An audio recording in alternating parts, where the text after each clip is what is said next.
वो बुलाएं तो क्या तमाशा हो, हम ना जाएं तो क्या तमाशा हो, ये किनारों से खेलने वाले डूब जाएं तो क्या तमाशा हो, बंदा परवर जो हम पे गुजरी है, हम बताएं तो क्या तमाशा हो।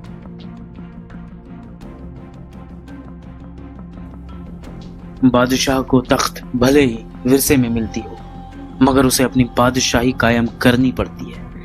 हुकूमत को इख्तियार में रखने के लिए खून देना पड़ता है और खून बहाना भी पड़ता है, अब वो खून अपना हो या पराया।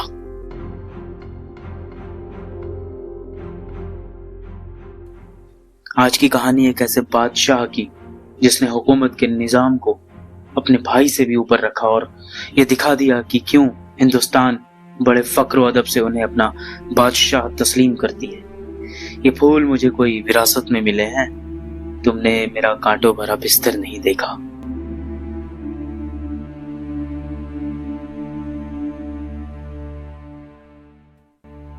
ये जो इमारत आप देख रहे हैं, इसकी तामीर आज से 450 साल पहले कराई गई थी। यह आदम खान का मकबरा है। इस इमारत की कहानी हूबहू इसी की मानिंद दर्दनाक है।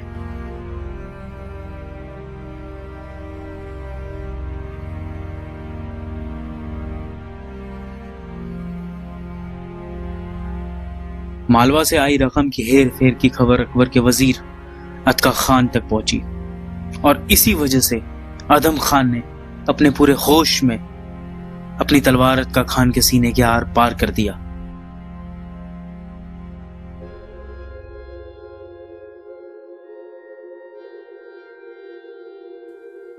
ये वही आदम खान थे जिनकी मां महामंगा ने अकबर को उनकी बचपन में मां की तरह पाला था।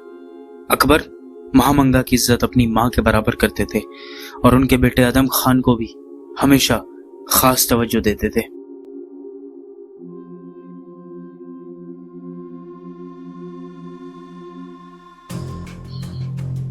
मगर यह कत्ल सिर्फ एक इंसान का कत्ल नहीं था, बल्कि बादशाह अकबर के इंसाफ के खिलाफ एक सीधा हमला था।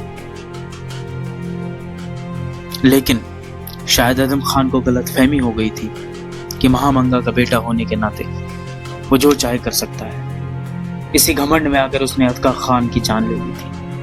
मगर आदम खान ये भूल गए थे कि अतका खान सिर्फ एक वजीर नहीं बल्कि अकबर के पिता की तरह थे। इस गुनाह की सजा सिर्फ और सिर्फ मौत थी, चाहे वो गुनहगार अब अपना ही क्यों ना हो।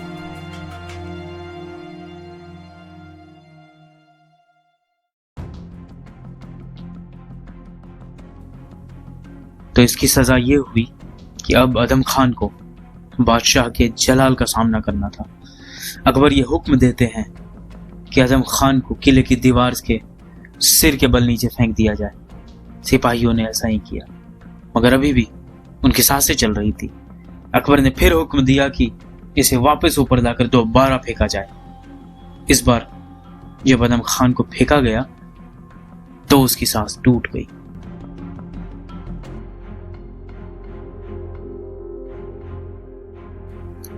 बादशाह अकबर का ये जलाल पहले शायद ही किसी ने देखा हो। हुकूमत की हिफाजत के लिए खून जरूरी हो गया था। अगले रोज बादशाह महामंगा के पास जाते हैं और उनके कदमों पे बैठ के बड़े भारी मन से रात की पूरी दास्तान सुनाते हैं।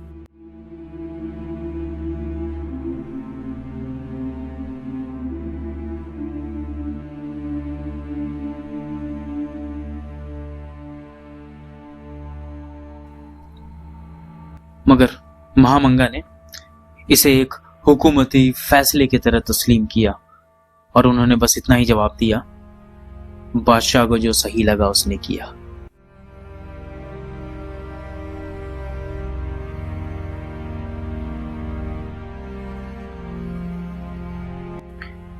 मगर वो एक मां भी थी। बेटे की मौत ने उन्हें इतना तोड़ दिया कि 40 दिनों के बाद उन्होंने अपनी सांसें छोड़ दी। दोनों आज यहीं दफन है।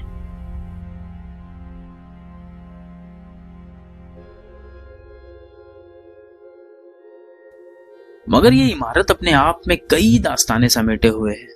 एक तो ये कि आदम खान को आगरे में ना रखकर दिल्ली भिजवा दिया गया और इस इमारत को मुगल इमारत की तरह ना बनवाकर लोधियों और सूर की इमारतों की तरह ढाला गया।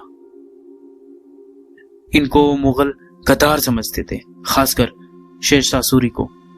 आने वाली पीढ़ियों के लिए ये एक सबक था।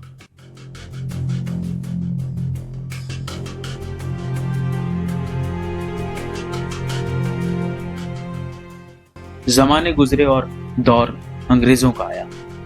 तभी बंगाल के एक सिविल सर्वेंट लॉर्ड ब्लेक ने इस इमारत को खरीद कर इसके सीनोटाप यानी इस मकबरे को हटवा दिया। इसकी जमीन पर इन्होंने अपने लिए डाइनिंग टेबल लगवाए। मगर ये अलग बात है कि कुछ ही दिनों बाद ब्लेक साहब की मौत हो जाती है।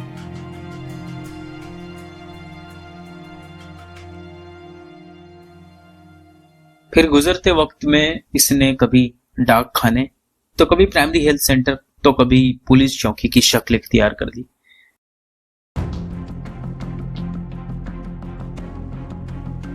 आजादी के बाद जब इस मकबरे को रिस्टोर करने की बारी आई तो इनके सीनोटाप को ढूंढ कर निकाला गया और यहाँ लगवाया गया। मगर उनमें से एक सीनोटाप या मकबरा आज गायब है। सामने झांकने पर बस एक ही मकबरा दिखाई देता है।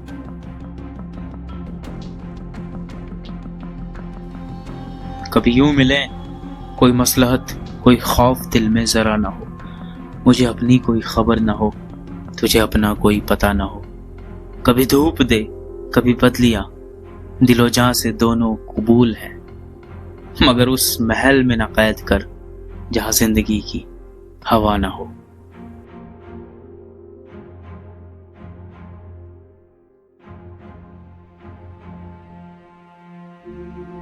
तो बस्तियां और भी हैं, कारवां और भी हैं, और ये कारवां कहीं और कूच करने को तैयार है। किसी और कहानी में फिर आपसे मुलाकात होगी।